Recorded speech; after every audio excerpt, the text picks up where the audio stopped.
علی سردار جعفری 1913 عیسوی میں اتر پردیش کے بلرام پور میں پیدا ہوئے۔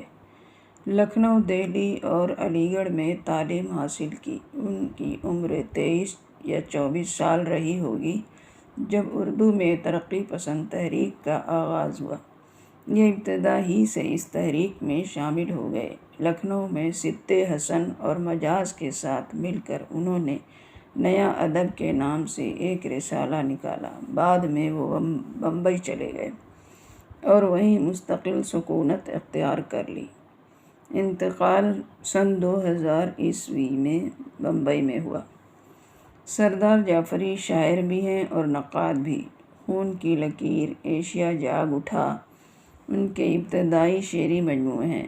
بعد کے مجموعوں میں ایک خواب اور پیرہن شرر اور لہو پکارتا ہے قابل ذکر ہیں۔ سردار جعفری کا شمار ترقی پسند فکر کے نمائندہ ادیبوں میں ہوتا ہے۔ ان کی تصنیف ترقی پسند ادب اس تحریک سے متعلق ایک اہم کتاب ہے۔ انہوں نے گفتگو کے نام سے ایک رسالہ بھی نکالا ہے۔ کبیر، میر اور غالب سے انہیں بہت دلچسپی تھی۔ انہوں نے ان تینوں کے کلام اردو اور دیوناگری رسم الخط میں اپنے تعارفی مقدموں کے ساتھ شائع کیا۔ سردار جعفری کی شعری تخلیقات میں نئی دنیا کو سلام ایک طویل نظم ہے۔ سردار نے یہ نظم ہندوستان کی آزادی سے ایک سال پہلے 1946 میں لکھی تھی۔ نظم کا بنیادی موضوع مغربی سامراج اور سرمایہ دارانہ نظام کی مخالفت ہے۔ جدوجہد اور انقلاب کی دعوت کے بعد نظم ایک خوشگوار مستقبل کی امید پر ختم ہوتی ہے۔ نظم کا انداز تمثیلی ہے۔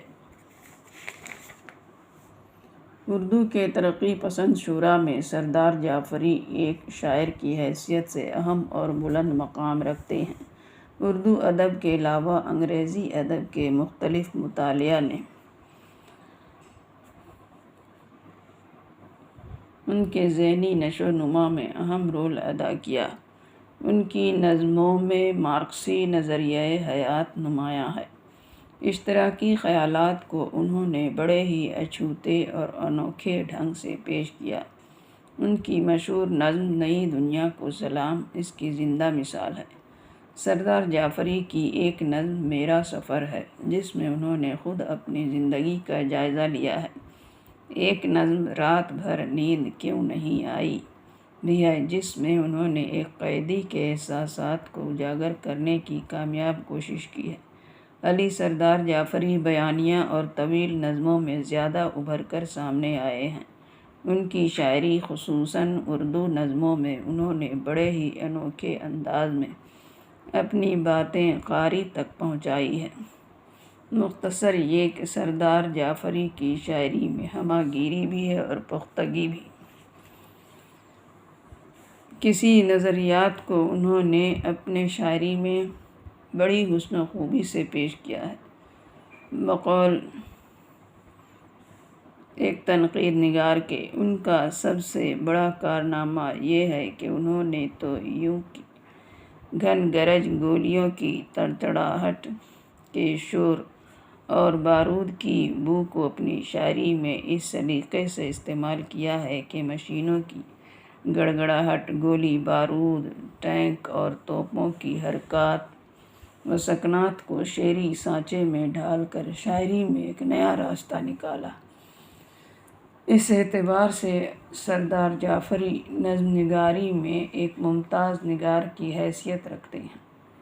وقت کا ترانہ علی سردار جعفری کی طویل نظم ہے جس میں جاوید، مریم، فرنگی اور نامآور کے کرداروں کی مدد سے نظم کے اجزاء ترتیب دیے گئے ہیں۔ نظم 8 اجزاء پر مشتمل ہے۔ پہلے جز کو حرف اول اور آخری جز کو حرف آخر کا عنوان دیا گیا ہے۔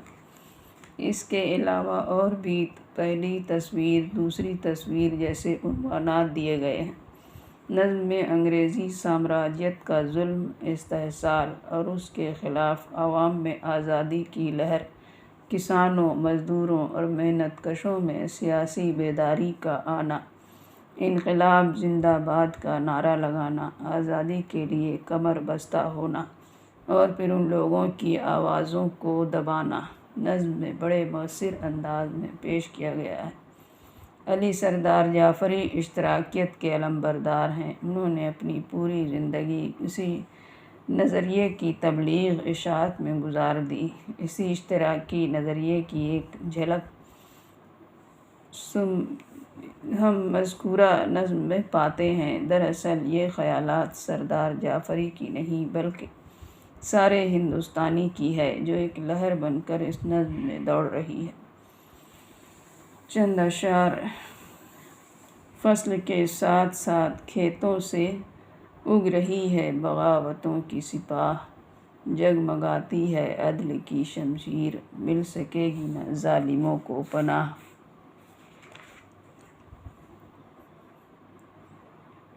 سلگ اٹھی ہے انتقام کی آگ، برف کی چوٹیاں دہکتی ہیں، ظلم اور جبر کے اندھیرے میں سینکڑوں بجلیاں چمکتی ہیں۔